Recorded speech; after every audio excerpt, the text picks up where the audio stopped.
Good morning, everyone.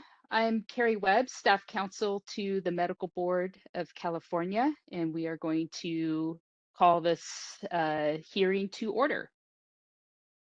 I am chairing this hearing with the assistance of other board staff, including Sean Eichelkraut, who is assisting me with WebEx, and Alexandria Shembra, who is the contact person for the proposed rulemaking and is available in the hearing room. Ali, will you please identify yourself? I'd like to thank Sean, Ali, and Jacoby and other Business Services Office staff for their assistance with the hearing today.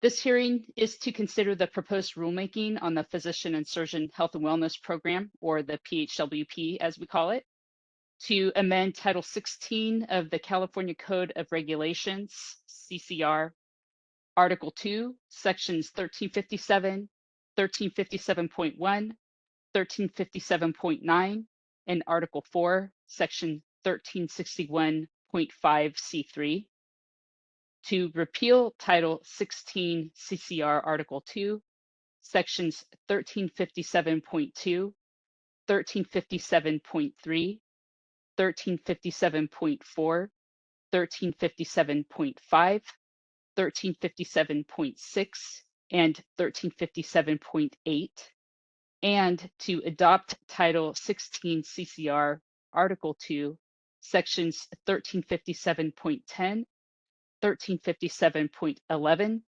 1357.12, 1357.13, and 1357.14.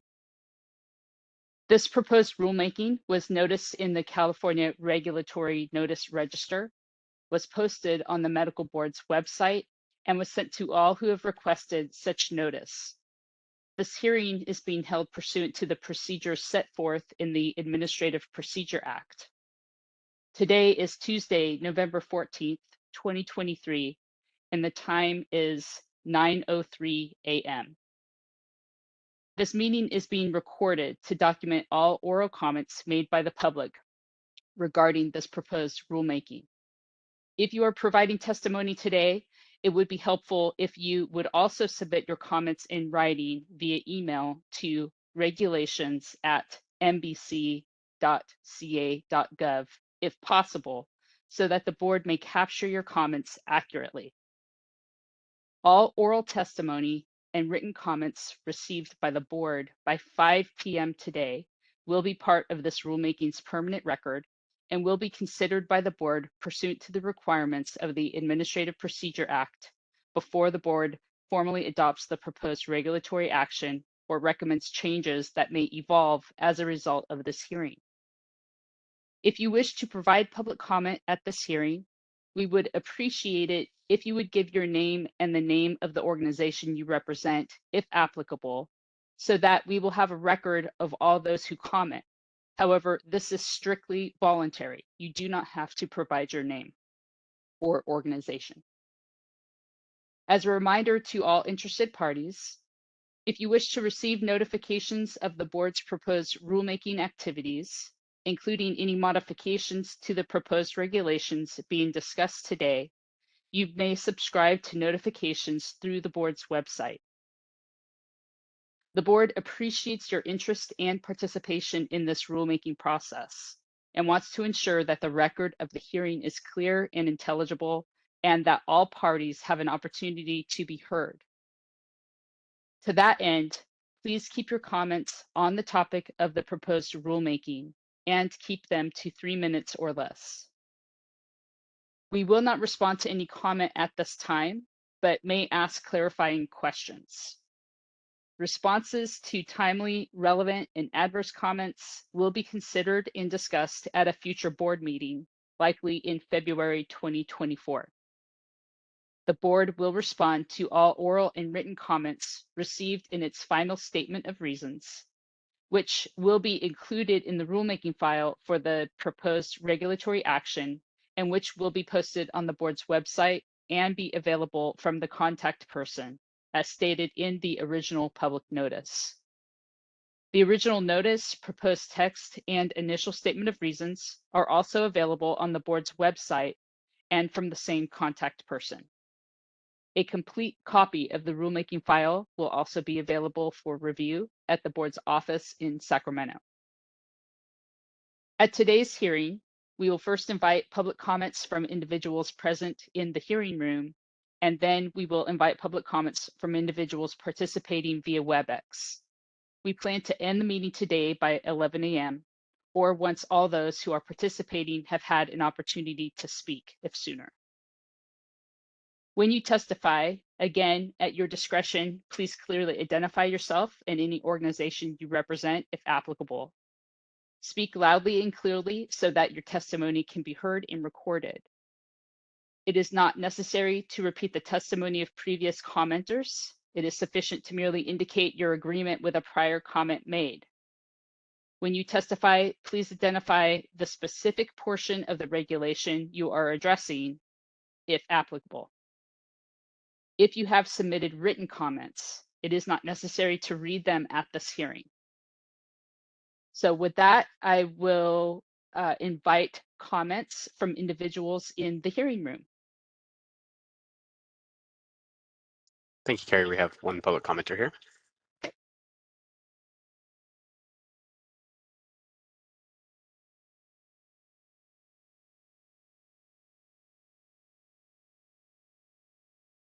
Good morning, board members. I'm Rebecca Marcus, speaking on behalf of the Consumer Protection Policy Center at the University of San Diego School of Law. As many of you know, CPPC is a nonprofit, nonpartisan academic and advocacy center based at the USD School of Law.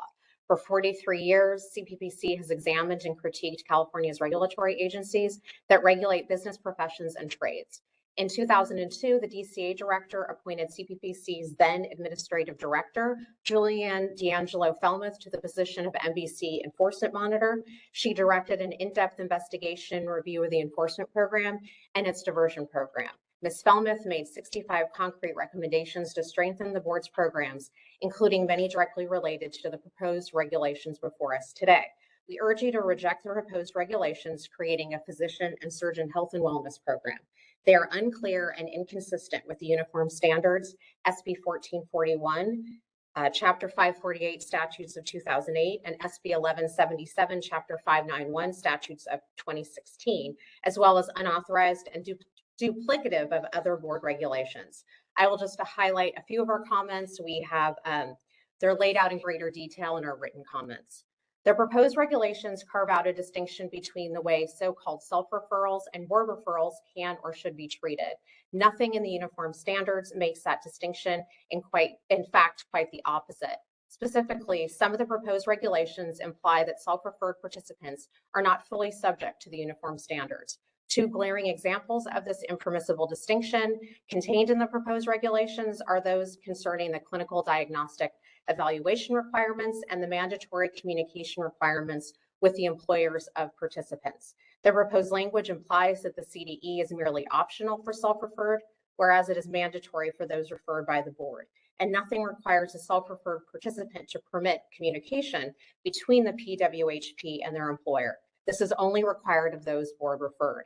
These provisions must either be rejected or modified to declare nothing in them is intended to justify any difference in how self and board referred participants are to be treated. Additionally, proposed section 1357.11 must be rejected for lack of legal authority. It assumes that the vendor is authorized to impose restrictions on a program participant's medical practice. We can find no provision in law that authorizes this. Only the board can do this. Finally, should you decide to move forward and create a new PHWP, we urge you to include a mechanism by which board members actively supervise the functioning of the program. 5 prior audits of NBC's former diversion program uniformly found it failed to protect patients from substance abusing licenses, due in large part to the board's failure to exercise any meaningful oversight of the program. Thank you for your time. Thank you for your public comment. Are there any other individuals in the hearing room who wish to provide comment? That's all the public comments here in person, Carrie. Okay. Sean, can we turn to the individuals participating via WebEx and invite public comment? Yes, for those on the WebEx wishing to make a public comment, you can either use the hand raising feature or type something in the Q&A box and we'll call on you in the order that you do that. No need to type your whole question or anything in there. Just go ahead and type your name or you'd like to make a public comment, and we'll call on you in the order that we see you. First up here, I see Alka Eri. Alka, you should be receiving that request on your end.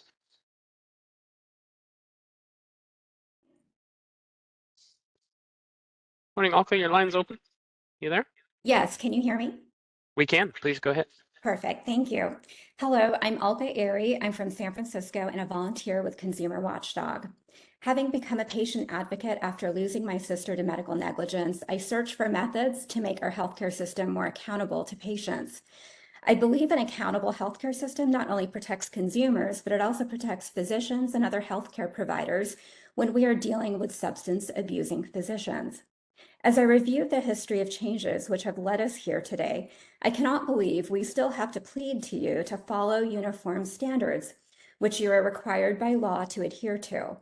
I find it shocking that a few people had to spend so many years to convince the board to protect consumers instead of continuing to protect substance abusing physicians.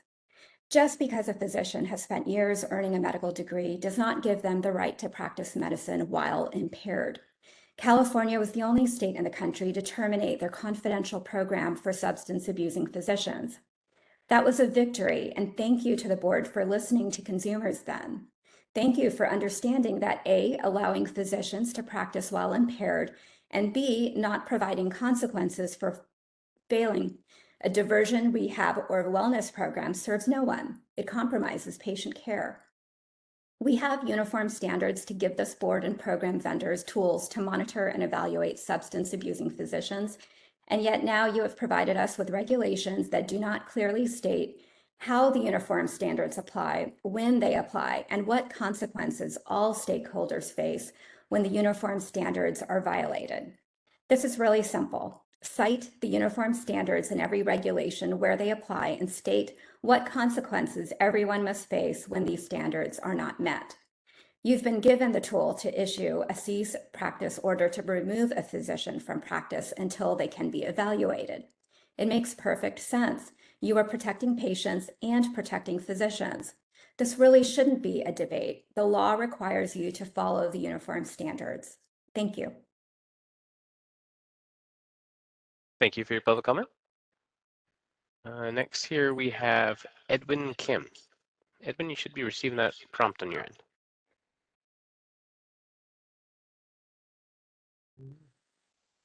Morning, Edwin. Sounds like your line's open. Are you there? Good morning. Hi, my name is Dr. Edwin Kim. With comments on behalf of the Board of Directors at the Federation of State Physician Health Programs, on which I serve as a Northeast Regional Director. The FSPHP is vested in seeing leading edge practices put forth by state PHPs. Also, I am a board certified addiction psychiatrist who serves as a medical director of the Pennsylvania's Physician Health Program, director of addiction treatment services at the Palo Alto VA Health System, and a clinical assistant professor affiliated with Stanford University. In accordance with Government Code Section 11346.5, Subdivision A13, I implore members of the board to consider a reasonable alternative to the proposed regulation concerning physician and surgeon health and wellness programs, as presented to you in written format by the FSPHP, accompanied by a copy of the FSPHP Physician Health Guidelines, and in verbal summary by me now. Let me first acknowledge that the eloquent change of language from now a defunct impaired physician or diversion program to the newly minted Physician Health and Wellness Program signifies the board's and California's forward thinking in balancing the needs of protecting public safety and assisting physicians with a substance use disorder which is impairing or potentially impairing. The FSPHP considers the next natural step in this change of nomenclature to be the careful consideration that physician health programs not only assist in matters related to substance use disorders, but also, as seen in nearly all states with PHPs, that programs are being asked to apply the proven PHP model in which the PHWP is rooted to other potentially impairing illnesses, such as psychiatric disorders or even behavioral concerns. In essence, it is a matter of designing a program befitting to the excellent name. I urge you to read carefully through the proposal terms that were submitted today by the FSPHP as well as the organization's PHP guidelines to consider reasonable amendments to the proposed regulation. This written comment brings to the board's attention the leading edge thoughts and recommendations by state PHPs with years of experience in protecting the public while concurrently promoting the health and well-being of their physicians. The written submission outlines what is considered to be the most effective and least burdensome method to carry forth a state physician health program. From the submission, I emphasize the following important points. Consider that individuals be permitted to seek assistance confidentially while also protecting the public. This can be accomplished, and this truly is the recognized way in which physicians can receive early intervention and meaningful connection to care. Consider that the PHWP can help protect public safety by expanding the scope of early intervention, connection to treatment, and monitoring to conditions not strictly in the category of substance use disorders. Next, consider costs of the program are largely projected onto the participant. The plan for $168,000 for 5 years, with all expenses to be paid by participants, is unfortunate and, in our opinion, underfunded. The struggling physician cannot be left to bear the weight of these substantial fees without assistance. Lastly, the anticipated 50 referrals annually with no plans for growth demonstrates a mistaken projection of prevalence. For a state with one of the highest number of actively licensed physicians, the penetrance of the proposed program is grossly underestimated, considering the proportion of those who may be suffering. Thank you for your time and consideration. Thank you for your public comment. Next up here, we have Marion Hollingsworth. Marion, you should be receiving that request.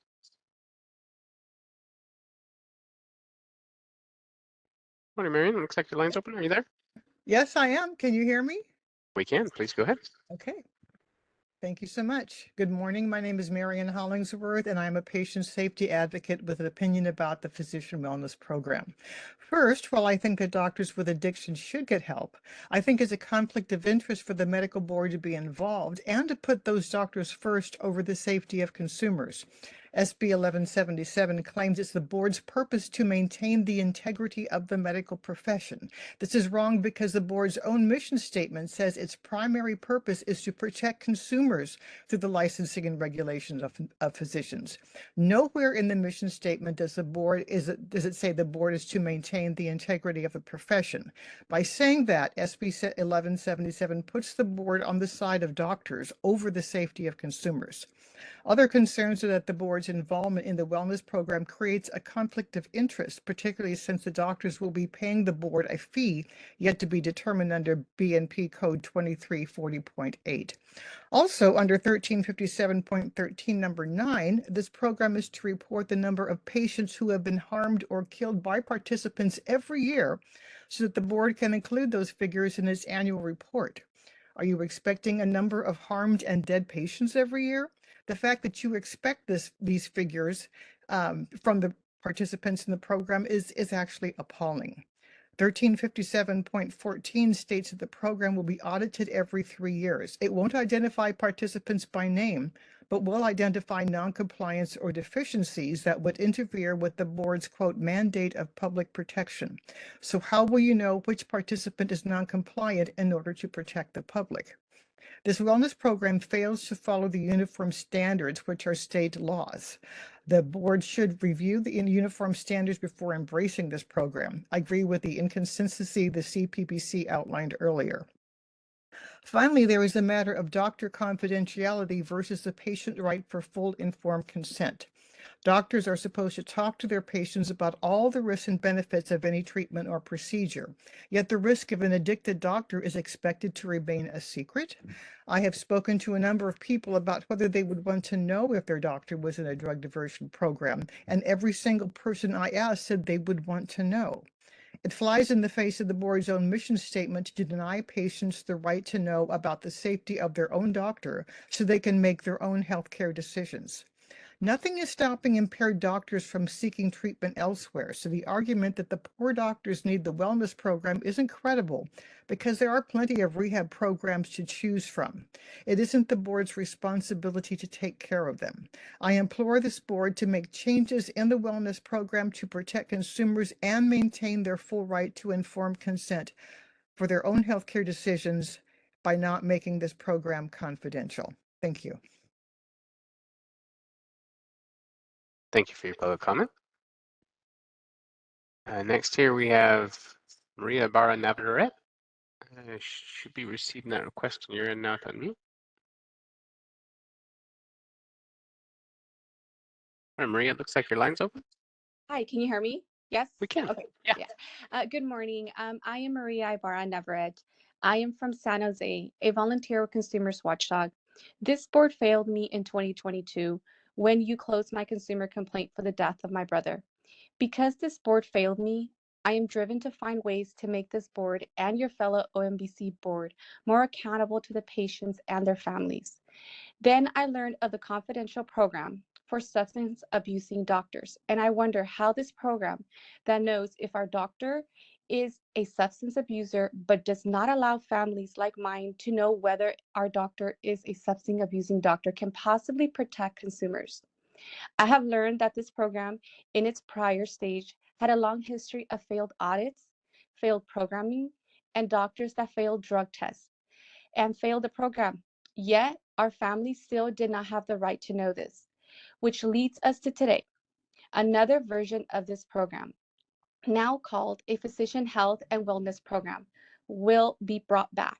But this time we have standards which will force the substance abusing physicians in the program to be held accountable for violations and the program vendor. The board will have to follow these standards as well. This sounds good, but your proposed regulations do not state when the uniform standards must be followed. And what happens to the substance abusing doctors that fail a drug test, that does not comply with the drug test, or practices while under the influence? You're required by law to follow these standards. It isn't good enough to just state at the beginning that these standards must be followed. The law requires you to follow these standards, and the only way that everyone is going to be accountable is to cite the uniform standards specifically in every regulation they apply to, and what consequences the substance abusing doctor and all parties face when the standards are violated. Thank you. Thank you for your public comment. For anyone who joined the meeting in the last few minutes during public comment, you can either raise your hand or type anything in the Q&A box if you'd like to make a public comment. Calling you in the order that we see it. Next up here, we have Michelle Montserrat Ramos. Michelle, you should be receiving that prompt on your end.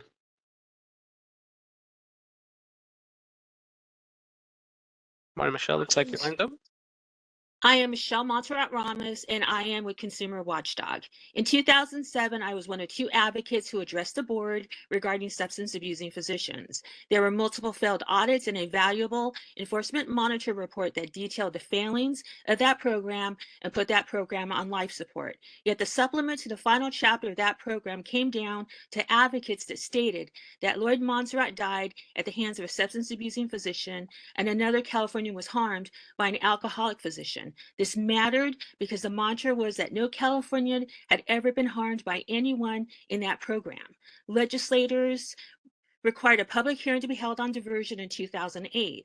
I was at that diversion hearing and was given the opportunity to speak. I knew if I explained the risk to consumers that I might be able to change his mind, and he changed his mind. He announced that he was authoring SB 1441, which is now known as the Uniform Standards. It took 5 years of advocacy and a meeting with another state senator to force the board to place the Uniform Standards into regulations, which are required whether you have a PHWP or not.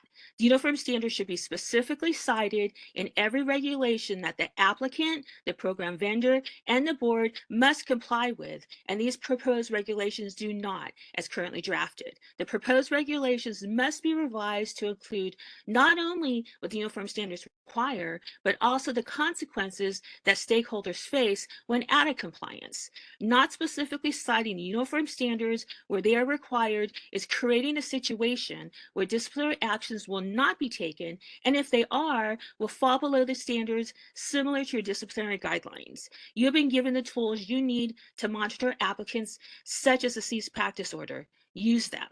You didn't do this in the case of an Oxnard doctor. She was placed on probation for 7 years for stealing drugs and frequently practicing while under the influence, according to your documents. Yet you terminated her probation early, and 3 months after her probation was terminated, she was found collapsed on the hospital floor while on duty with an IV port and syringe still in her arm, according to your documents.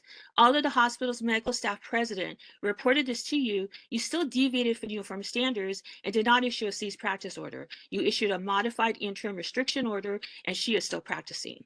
The only way to adequately protect Californians from substance abusing doctors practicing on our families is to cite and enforce uniform standards in every regulation that applies and the law requires. Thank you.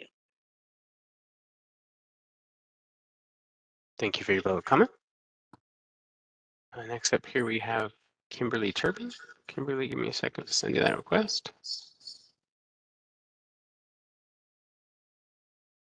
Morning, Kimberly. Looks like your line's open. Can you hear me? We can. Okay, hi, my name is Kimberly Turpin. I'm from Los Angeles and I volunteer with Consumer Watchdog. I became a patient advocate following the long-term harm I experienced while giving birth to my son. I was one of many women that were harmed by this doctor. He was known in the community for being a dangerous doctor and was fired from the clinic for his misconduct. Dangerous doctors and unprofessional conduct can come in many forms, but one that is particularly difficult to comprehend is substance abusing doctors and how they can continue to practice in most cases, unrestricted, with the critical information hidden from their patients. I don't think that that's safe. I think that's very, very unsafe and not fair. I can't believe that this issue has had to be debated after all these years later. We are still debating over this issue. You have been given the tools by means of legislation to protect patients and those doctors that choose to practice while under the influence. So you should use them. Don't just make a blanket statement at the beginning of your regulations that the uniform standards must be followed. This isn't good enough anymore. Lives are at stake here, lives that matter. Write these regulations so that there cannot be any mistakes as to what a substance abusing physician must do to follow the uniform standards. What the vendor must do to follow the uniform standards and what this board must do to ensure that the uniform standards are followed and the consequences for not complying with the standards are met. You have been given these tools to protect us. Use them. Don't just say you're going to use them. Write these regulations so there can be no question as to when they should be used, why they should be used, and what happens to all parties if it's not followed. Thank you. Thank you for your public comment. If anyone else would like to make a public comment, you can do so by raising your hand, type something in the Q&A box. We've got Lucas Evanson. Lucas, you should be receiving that prompt. Morning, Lucas. Looks like your line's open. Thank you. Hello, my name is Lucas Evanson, speaking on behalf of the California Medical Association. We'd like to thank the board for providing an opportunity for public comment. CMA intends to submit written comment later today, but would like to elevate 2 requests here. First, CMA recommends changing the name of the program to the Physician and Surgeon Health Program to avoid potential for physicians to assume that the program offers mental health treatment and guidance, as the term wellness is associated within the medical community to improving one's mental health. However, recognizing that the name Physician and Surgeon's Health and Wellness Program is in the authorizing statute, if it is not possible to change the name of the program, CMA asks that the board add a requirement that at all points of entry to the program, such as the website or vendor phone line, that there be a disclaimer clarifying that the program only addresses substance use disorder and redirection to appropriate resources. Second, when a board referred physician successfully completes the program as a condition of probation, CMA requests that any remaining cost recovery assignment be waived and cost recovery expenses already paid be reimbursed. The overlay of the costs associated with the Physician Health and Wellness Program and cost recovery is inappropriately punitive for discipline that is associated with treatment for a health condition. Again, we will be submitting further written comments later today and thank the board for providing this opportunity. Thank you. Thank you for your public comment. At this time, Carrie, I'm not seeing any additional requests by raising hands or Q&A window. I do see one call-in user. I should mention, I guess, if you're called in on the phone only, you can press *3 to raise your hand. Give everyone just a couple of seconds here.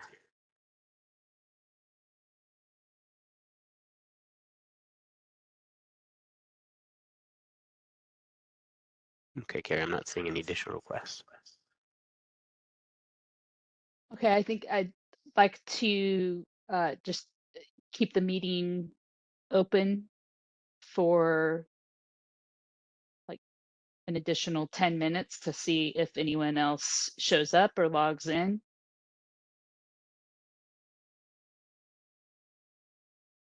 No problem. We can leave this up. Okay. Keep monitoring the hand raising in the Q&A window for you. I appreciate that.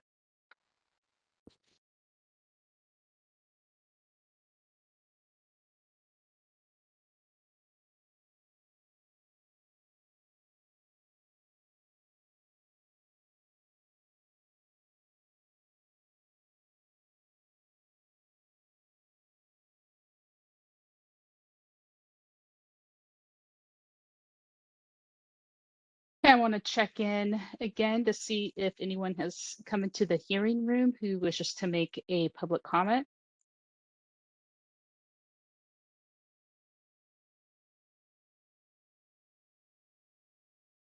Anyone wishing to make a public comment can do so by raising their hand or typing anything in the Q&A box. I'm calling you.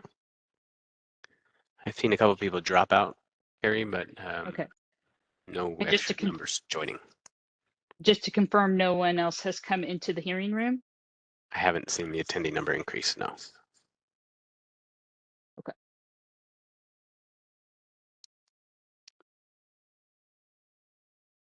Okay, with that, we want to thank everyone again for your interest in participation. And this regulatory hearing is now ending at 9:42 a.m. The meeting is adjourned. Thank you.